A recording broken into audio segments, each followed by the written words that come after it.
Узнаете Апашку? Она готовит легендарную каттаму по дороге на Иссык-Куль, Апам-Дын-Чаи, и она в Абу-Даби. Шейхи из Абу-Даби пригласили Лира Эдже и ее семью на 2 недели отдохнуть в Абу-Даби и сделать мастер-класс для их поваров.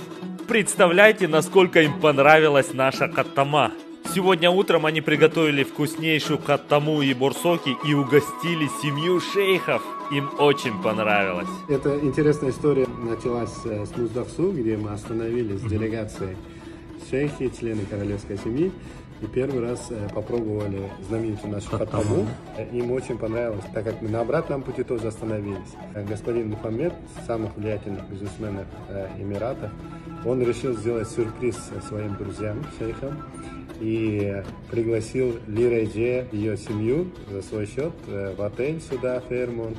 2 недели они будут здесь отдыхать. Ничего себе. Все расходы покрывает господин Мухаммед и дает очень щедрое вознаграждение им за то, что они приехали и научили его поваров, как делать каттаму. Да?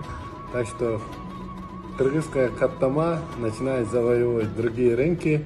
Простая история бабушки из Кыргызстана. Вот это я понимаю success story из Кемина в Абу-Даби. Круто же, правда?